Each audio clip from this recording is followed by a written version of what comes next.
Welcome to the Texas Conflict Coach radio program. If you've ever experienced or engaged in destructive or unresolved conflict, then you know it leads to broken relationships, distrust, and damaging results. Our program will help you manage and resolve conflict effectively with strategies, valuable resources, and support. Since 2009, our radio program hosted guest experts from around the globe sharing their perspectives, experiences, and expertise while giving you food for thought. If you can't listen live, then download and listen to any of our 300-plus podcasts in our library at texasconflictcoach.com.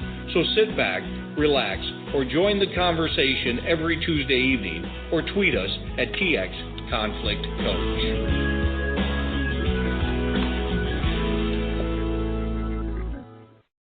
Whether you are at the water cooler, in the hallway, or stuck in a never-ending meeting, we all have to deal with challenging coworkers. In this episode, Coworkers from Hell, my colleague and one of our guest hosts, Stephen Kotev, and I will share our experience and expertise as conflict coaches. You will learn how to respond differently, effectively, and constructively to the most challenging of coworkers. We will provide a couple of common workplace scenarios and play out what typically happens and then share lessons and strategies for how to do it differently. Now, we do have our chat room open right now. If you're listening live, you can go to blogtalkradio.com/Texas-conflict-coach, and you will see this episode, Coworkers from Hell, and you will scroll down and see the chat room. You can enter there. And if you are a Twitter follower, simply use the hashtag TCCRadio, TCC for Texas Conflict Coach Radio, and we have our student intern, Tierra Henry, who is managing that. For those who are calling into the studio, we are not taking live callers, but do encourage you, again, to go into the chat room or into the Twitter chat, TCC Radio, to leave your comments and questions, and encourage you to do that. So, Stephen, we're finally getting to do a radio program together, and I'm so excited about that. Yeah, it's nice to have the band back together. It's nice to be able to be with one of my colleagues and talk about something that I think we both feel is really important. You know, it's like this is the start of what can be seen as the holiday blues or the crunch. You know, everyone's trying to get all their work done before everyone goes on vacation. So I think it's a really important topic for us to talk about. Well, absolutely, and as both of us as conflict coaches, we get these very typical scenarios that come into, into our caseload. So, it's important when we're dealing with challenging coworkers that we don't react in a way that creates this destructive cycle with the other person, and that's typically what happens. People call us, and they're like, I'm either in this terrible bind, it's gotten very escalated, out of control, what do we do? And in past radio podcasts that we've done, and you have done for the Texas Conflict Coach, we've shared how to prepare you to engage in more constructive behaviors. We have a number of shows, and we're going to give you a couple of recommendations. Knowing yourself, what the other person does to trigger you, what control do you have, how do you respond and not be baited, for example, by your coworker or your boss. We've talked about taking deep breaths. We've talked about walking it off and other self-care strategies, so we're not going to necessarily talk about that today specifically, but we've talked about these strategies as part of a way of dealing with people you find difficult. So 2 radio podcasts that we're going to recommend you listen to are Hot Buttons and Trigger Words. How to listen to past your anger and theirs. So Hot Buttons and Trigger Words, how to listen past your anger and theirs. And the other is a 2-parter that actually Stephen is an expert in, which is somatic skills for conflict resolvers. You don't have to be a conflict resolver to listen to the somatic skills, but there's a part 1 and a 2, and you'll be able to listen to that at texasconflictcoach.com. So, Stephen, why don't you introduce the strategy that we're going to be referring to in our episode tonight? Well, and I just want to touch real quickly on what you just mentioned. And the reason why we wanted to share those shows with you listeners is we wanted to give you some things that you could do to take care of yourself, because sometimes there's things that you can do to help situations be better, and those are all things that we thought were really valuable and useful. So that's why we wanted to share them with you. And what we wanted to do for today's show is to give you an example of how some of these things would actually be implemented. And we've got a simple strategy that you can use to follow along with, and we're gonna give you the strategy. We've got some different scenarios that we're gonna present to you, and then we'll follow the strategy through and show how it can be used. So it's very straightforward and it's very easy. What we encourage folks to do first of all is to engage, and that it's really better to engage with conflict than to avoid it, because when you avoid it you really don't have any way of influencing it, and sometimes it can get out of control. Sometimes it may just go away, but most of the time we find out that the ones that we really have to deal with are the ones we have to really deal with.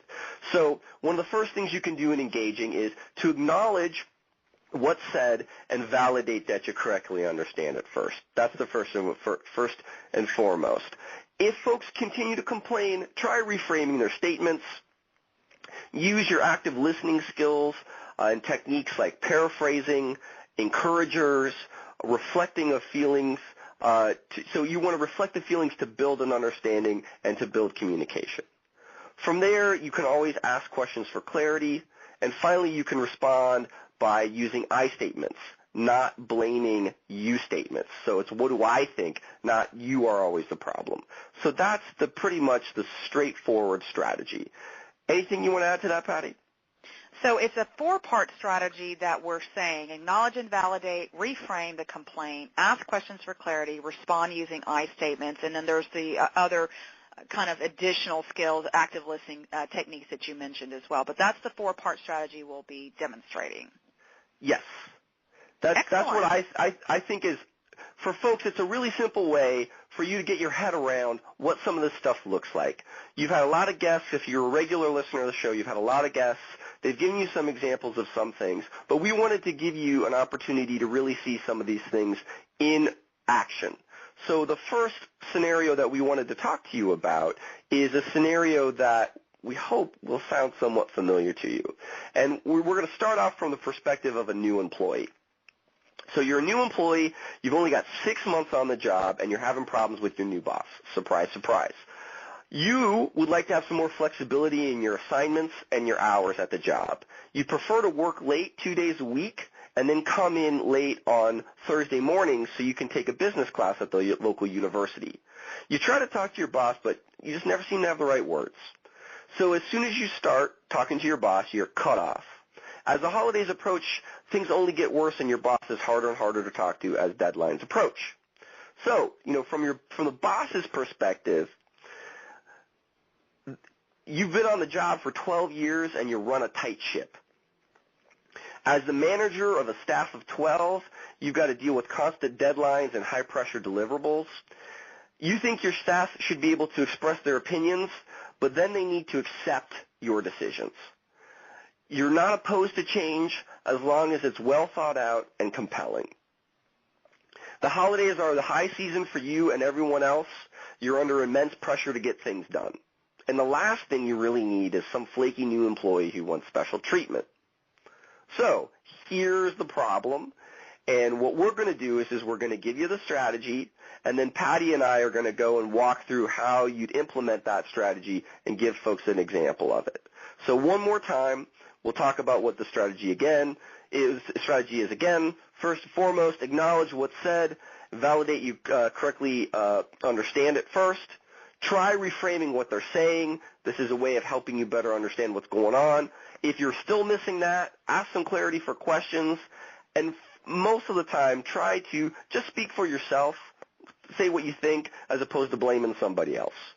So, Pattie, if we were to go back and take the role, if I were to go and I would take the perspective of the employee, and you were to take the perspective of the boss, how could we implement this strategy? What could be some things that could be said for the first part, which is to acknowledge what's said and validate you correctly? So I'll say my part, and then I'll turn it over to you. I think if I was the employee, and I was needing to acknowledge what was said and validate you understand it correctly first, I think one of the first things would be something along the lines of, so boss, as I understand it, you don't have any problem with me speaking my mind, but you want me to do what you want me to do once you tell me to do it. Is that right? What do you think could be something the boss could say that would be similar following that strategy? Well, the boss might acknowledge by saying, yes, I have a tight deadline. I understand that it's important to you to take this business class, and to have the flexibility in your schedule. And right now, I'm under immense pressure, and so I might acknowledge and validate, that for the employee. Right, and then that takes us to our second one, which is to try reframing. So as the employee, if I were to go and basically, reframing just means to repeat back, but it means more than that. It means trying to encapsulate what they're saying. And so, if I was the employee, it would be something along the lines of, well, boss, it sounds like you understand that you've got some concerns, that you understand I have some concerns as your new employee. But you've also got some major deadlines and things that you're responsible for, and that's pretty important to you as well. Absolutely, I have, and of course, me as a boss, I would absolutely agree and say, yes, I have deadlines, which means I feel that you heard me as the employee. Mm-hmm. So that reframe felt like it was also an acknowledgement and a validation of my concerns. Now, if I was to reframe, and just to say a little bit more about reframing is an active listening technique, and it's very specifically used, and we've even done a radio episode on this, from complaining to reframing. It's a very good technique to use when someone is complaining. So if all you hear is complaining, then reframing is a great technique to use, which really focuses on the other person's interest. So when you did that as the employee to me, the boss, focusing on my deadlines and my immense pressure to get things done, you were reframing what was important to me, which meant I felt heard and understood. Now, if I was to reframe back to the employee, I might say, I'm hearing the employee complain about not having flexibility, not being able to take the business class, and, just seems like he's a flaky new employee, as you mentioned in this scenario. My reframe might be something, so, Stephen, what I've heard you say repeatedly is that it's very important for you to have this education, to take this business class, and really to have the flexibility, to be able to do that. That's what I'm hearing is really important to you right now. Yeah, and this is where we hope you folks start to see the value of it, because just as the manager felt listened to, as someone in the role of the employee, I'm going to start to be able to say, yeah, my boss actually is kind of listening to me because they're saying back to me what it is that I just said. And that's one of those things that's very important for us is to feel like we're understood, or at least that we're heard. Because what happens from this point is that you want to ask some questions for clarity. So one of the questions that I would want to know is, well, boss, what's your concerns with me taking this class? Is it about my schedule? Is that the thing that you really are most concerned about? That's what I would go to, and then I'd turn it over to my boss and see what my boss would say. And as a boss, I might respond by saying, I don't have. It doesn't bother me that you want to take a business class. It's the time that you're taking the class every single week, and sometimes, it takes even longer for you to come and go to class, and now we're getting into the holidays, and our deliverables and our deadlines are very, very tight, and with that missed time, so that's how I might respond to that question of clarity. Now, of course, there's a whole problem solving, so what would happen next then, Stephen? Well, what we're looking at here is that, metaphorically speaking, you're looking for doorways. You're looking for ways to go forward where you can turn the knob and go forward, as opposed to places that are stopped. So, from there, it's just following up and saying, okay, boss, well, is it something where is it just the holidays that concerns you? Is there some certain project? You know, you're trying to dig a little bit deeper to figure out where it's coming from. And that's where I would go if I was the employee, is to sort of ask some of those questions there to find out what really is it that you're concerned about, because you know, you don't know, and as the employee, you know, you're not really good. You're trying to talk to your boss, and it's not working out. So, you know, something like this strategy for us, we wanted to give you examples of how it would actually work. So that's where I would go, Pattie. Let me just add one thing before we go to the fourth strategy using I statements, and that when you ask the question, don't ask from a place of defensiveness or even in a way of blaming. Ask for curiosity. You want to show the person that you need something from, that you're curious and interested enough about their concerns because you need them in order to work with you on what your need is. So really genuinely try to be curious and listen for what those needs are and interests of that other person. So the fourth strategy, responding using I statements. So why don't you go ahead, Pattie? Why don't you start with that, and then I'll follow you. What would be an I statement that the manager would say? So the boss might say, you know, it's been a little frustrating because, you know, a number of times you have come to me, and what I have heard a lot of times is you know, and I'm doing this out loud, and this is what people do is they struggle with that. The thing is I don't want to blame the person. The I statement is generally is to say, you know, Stephen, I'm frustrated because it's been unclear to me about what your actual needs have been, and, you know, and unfortunately I have, you know, been under immense pressure myself, and I've been really short and impatient when you have come to me in those conversations. And so I guess what I really need from you is to be very clear about what it is that you're asking so that we can work through an adjusted schedule for the holidays, because I definitely have some intense deadlines that I need you to be part of. And so it would be something of that nature. Mm-hmm. Mm-hmm. The idea is to take ownership of my, you know, reactions, thoughts, and my part in how I was perceiving you, Stephen, the employee, so that he can hear it, so that you can hear it. Right, because partly what you're doing is you're being very deliberate in how things are being presented, and it's not about having kid gloves.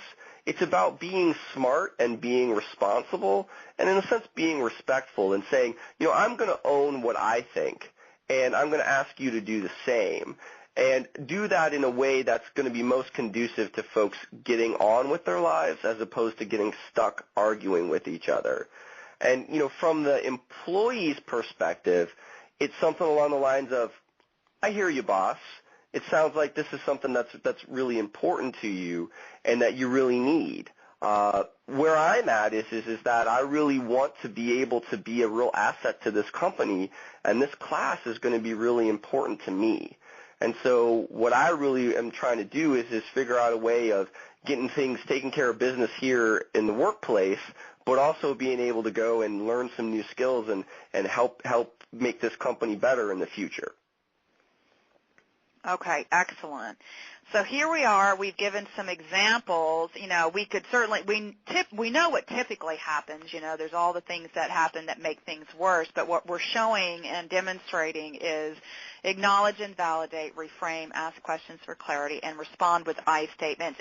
And use your way. You know, the you statement is simply, you know, I could have simply said to you, Stephen, you know, every time you come to me, all I hear is blah, blah, blah, blah, blah. Why don't you do just what you need to do and be done with it? I run a tight, you know, so I could go way down that path. And so what we're saying is learn how to shift that, because if you're needing something from your employee, how are you approaching it and how are you stating it so that they can hear and understand you. If you, attack with blazing guns with these, what we've been calling you statements, you're basically backing someone in a corner, and automatically they're starting to shut down and not hearing what you have to say because they're already defending themselves in their head. So that's where we're at. We're actually at the halfway point right now. For those of you who are in our chat room and in our studio or in our Twitter feed, we thank you for joining us, and you are listening to the Texas Conflict Coach. And Stephen, Kotev and I are talking about strategies to deal with those challenging coworkers, and some of them probably those coworkers from hell. So we do have a second scenario. Are we ready to go there, Stephen? Let's go, Pattie. All right. So here's the second scenario. Using the same strategy.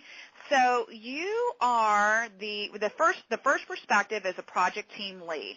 So you are the project team leader with no supervisory responsibilities. You have all the responsibilities but no supervision or decision making.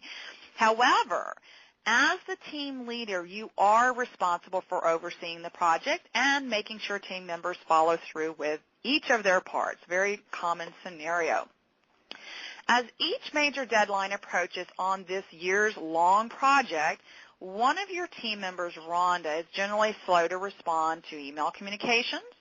She seems to be late at most of the team meetings, and she rarely has completed her portion of the project on time.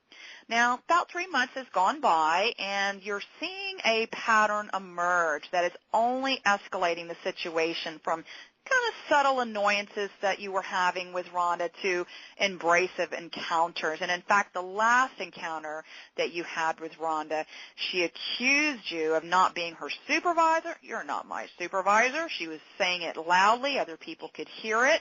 She was even saying, get off my back and stop micromanaging the project. She even alluded to you to taking the project lead role away from her, and that's the first time you'd heard that. What a surprise. You had no idea she felt that way. So now we're going to switch hats, and Rhonda, who's this team member of an important project that she is highly coveting.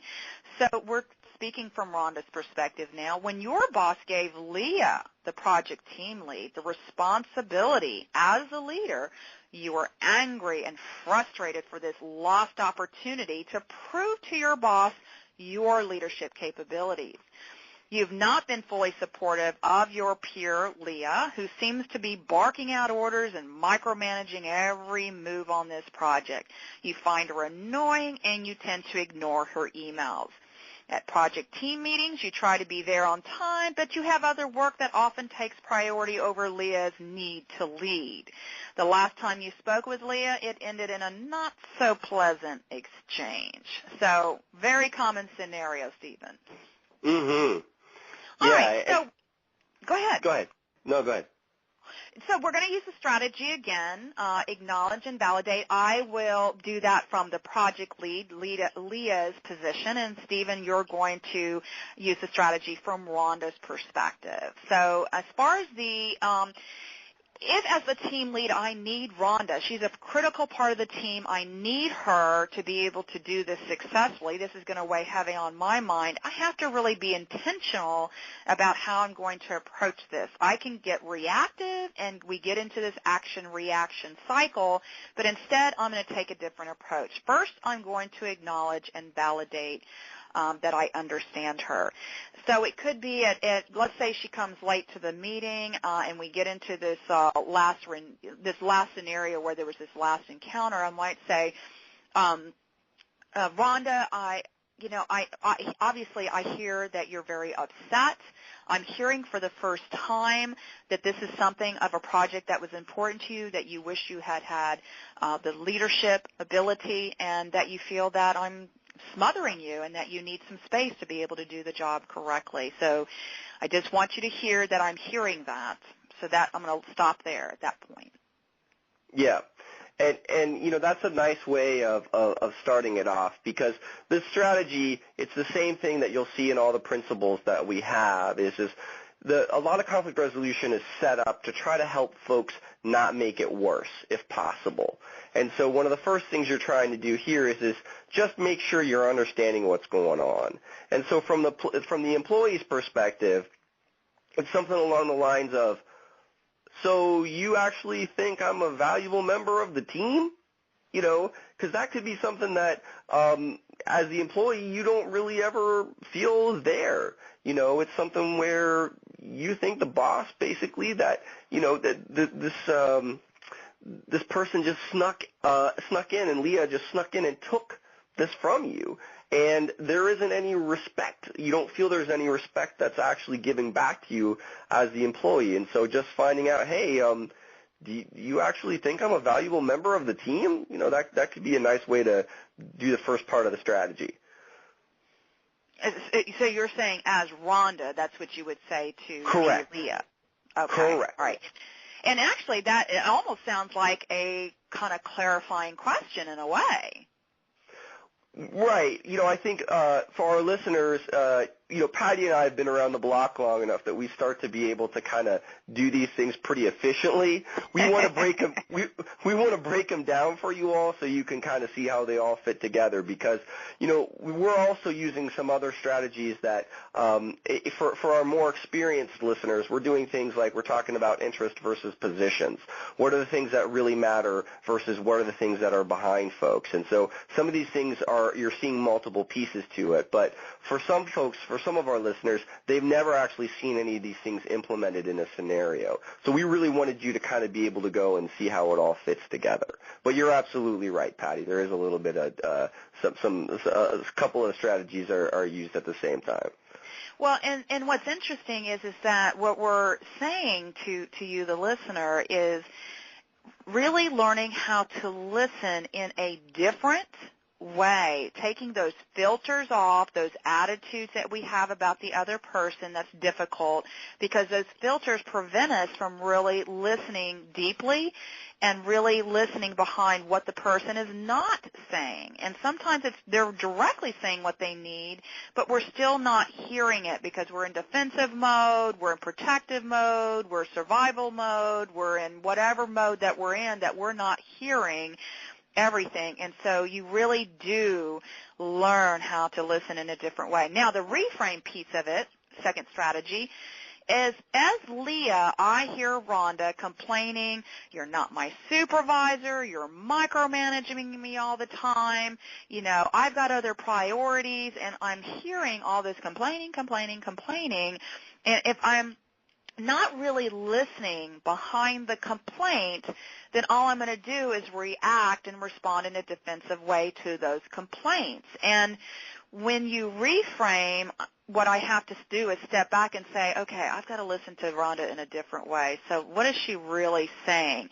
She doesn't want me to micromanage, so what does she need? She needs me to give her more space. She might need, she doesn't want me to be her supervisor, so maybe there's some, you know, respect issues, as you mentioned, or values. So I might say, you know, Rhonda, you are a very valuable member of the team. I need you to make this project successful. And what I hear you saying is you really need the space to do what you need to do, what I trust you to do, and also give you the space you need for the other priorities of your other work. I respect you. That's why you're on this team. And so I really want you to understand that. So that might be an example of a reframe. Mm-hmm. And I think for our listeners, if you can imagine two folks who are standing next to each other, and they sort of, they emotionally have, quote unquote, put up their dukes. They're ready to fight. You know, as someone in the role of the employee from Rhonda's perspective, hearing that being said from my manager, even if I don't respect them, kind of takes the wind out of my sails. I'm not ready to go and immediately lash out, because what's happening is that it's like it's sinking through, like it's getting through to them. And when you have that happen, you start to see things change. And as opposed to folks just getting more and more ready to fight or continue to fight or fight in a different way, they start to be able to go and actually figure something out, talk to each other, do something other than fight. And so, from the employee's perspective, then it's like, all right, well, what would I say that would move this along? Because one of the things we don't talk about is well, what's the consequences for the employee's behavior? It's obvious what the consequences are, but they may not see all of them. And with this conversation with Leah, they may start to see some of them and go, I understand, as part of the reframing component, saying, I understand that you see me as somebody who's really valuable, but I am also starting to understand now that your role is really valuable, and that you haven't said this to me, but I can kind of tell that if this project doesn't work out, it won't only be you looking bad, it'll be me looking bad. And I think that's one of those things that's really bothering you. That's kind of what I would say, Pattie.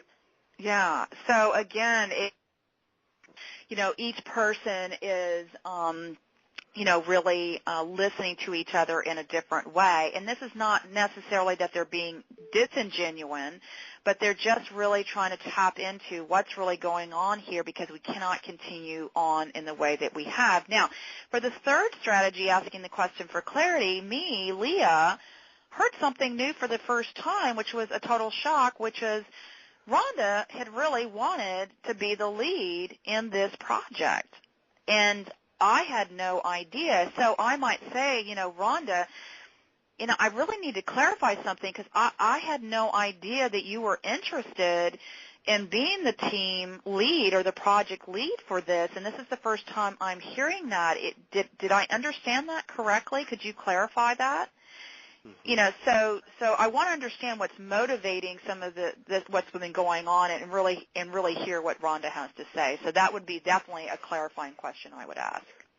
Right, and in the response end of that, it's something where,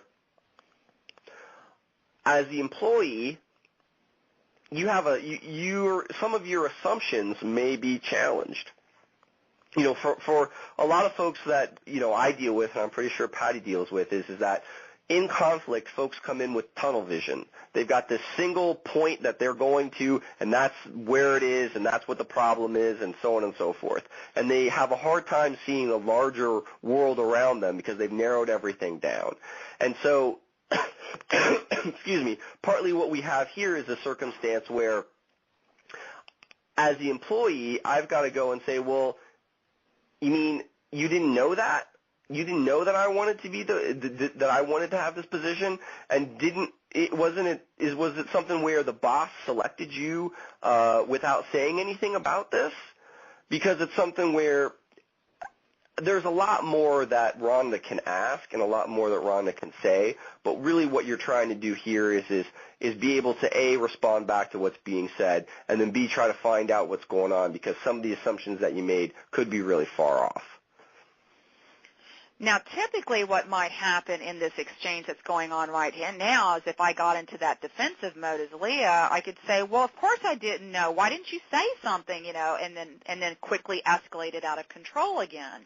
But instead I might use the I statement by just saying, I'm a little confused or I'm a little surprised. Our boss didn't say anything about your interest.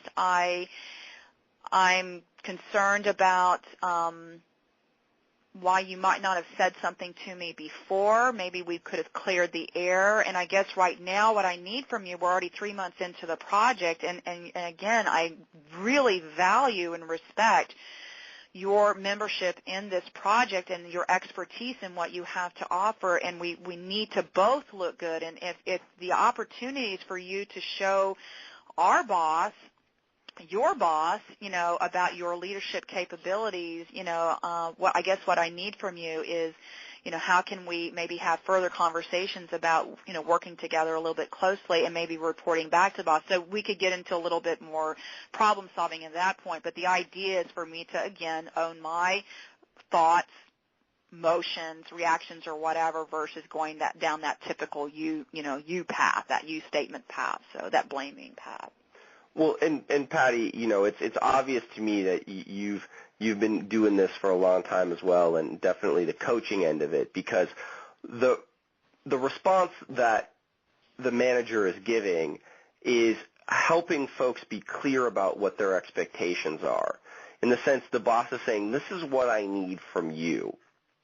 And these are some things that are really important to me. And when you say that, then if anybody's been listening at all, hopefully you've got some place to start. You're saying, okay, for my boss, this is what's important. And if, we were going to have our hats on as coaches, those are the things we're looking for is, well, what is it that really matters to these folks? And how is it that you can have these conversations with folks that are going to be different?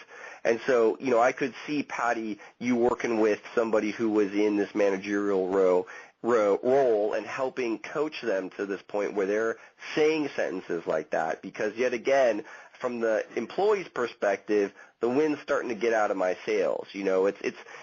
What we find with conflict is that things get tender. You'll find spots where folks are really sensitive. It's that hot button issue.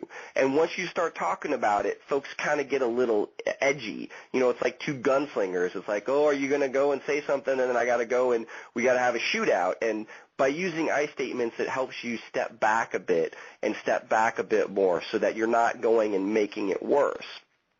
And absolutely. Go ahead, Pattie. No, I just said absolutely, yeah. And from the employee's perspective, a way to use this strategy of I statements is to say things like, you know what, Leah? Yes, I really wanted that position. I was really surprised that I wasn't even interviewed for it, and it's made me really upset. I don't know why it's that way, and I'm just very upset that there's not been any discussion about this at all. And this is something that is really important to me and something that I've been working towards for a long time. And I don't know if this is something that you did or if this is something that the boss did, and I'm kind of glad we're talking about it now. Okay, very good, very good. I think the biggest thing as we start to wrap up our show here is, be very, very clear about your own intention for how you show up, regardless of how the other person is. So there could still be, you could still use all the strategies of acknowledging and validating, all the things that we've been talking about, and the other person is still attacking, still blaming, still doing all of those things. And the challenge for you is to resist reacting back and engaging in that reaction cycle. And it's not about necessarily walking away. There is a point of walking away sometimes, but it's about how do you want to show up in this conversation so that you don't contribute to making it worse? What do you do that's more constructive and productive in letting the person know that you've heard and understood them? You might not necessarily agree with them, but how do we move forward in a different way? And the more that I can take the winds out of your sail, as you've said, where I put the boxing gloves off, the more that I get more competent in how I deal, with the conflict situation. The last thing I was going to say about what you mentioned about the coaching is that when I coach, and I'm not sure you're about your style of coaching, but when I coaching managers and executives, I don't tell them how to say it. We work together, as you said, sentence by sentence about what's going to make sense for them and how it resonates for them. And they say, I want to be professional, respectful. I want them to see that the way I'm saying it is not blaming. And then I give them feedback about how they really are coming off based on, what I know about conflict. And so they really are empowered to practice and to come up with ways that best fit their style of communication, and yet within those parameters that we've been talking about. So any last kind of comments about our last scenario before we go into our assignment for the week, Stephen? Yeah, a couple of things. One of the things that I think both Pattie and I would say is that, you have to make it your own. If it's a decision or a strategy or a plan or a sentence, if it's not something that you feel 100% with, you're probably not going to do it. And so that's one of the things that we know a lot is that we're trying to work with trying to find a space and an opportunity for folks to really say what it is that they want to say. And that goes right back to our scenarios today. If you're dealing with folks, it's the same thing. You're trying to get it to have them make it their own, where they came up with the idea for the solution, they're going to go and implement it. As we've talked about so many other times, if you got somebody else telling them what to do, they may resist it. So that's one part. And the second part is that when we really start getting upset, this whole concept of your fight or flight response and all those other things kick in. And that's why we mentioned some of the shows we had earlier, because a lot of times when that happens, our higher functioning parts of the brain have shut down, and you're just not there, and everybody else knows it. And that's why we were mentioning those things as well. Excellent. Well, and we have, we've been doing this show for 4.5 years, so we have over 175 podcasts on conflict management, conflict resolution, all of these things. And so our assignment for the week is to go back to one of our podcasts that's called From Complaining to Reframing, the Art of Listening Deeper. And we really demonstrate and instruct on how to reframe more specifically. So we did a lot of demonstration of that today, but in that particular episode it breaks it down so that you can practice that. So it's called From Complaining to Reframing, the Art of Listening Deeper. Go to TexasConflictCoach.com, and you could just search for that podcast, and you will easily be able to download it for free or listen to it right there. Again, we recommended earlier that you can listen to Somatic Skills for Conflict Resolvers, Part 1 and 2, and Hot Buttons and Trigger Words. So you can find Stephen Kotev at StephenKotev.com. That's StephenKotev.com. And you can find me, Pattie Porter, at ConflictConnections.com. That's plural. And Stephen, what final message will you leave with our listeners tonight? Well, folks, don't be afraid to ask for help, especially from a professional coach or conflict resolver. Sometimes we just don't know what to say, or we don't know how to say it.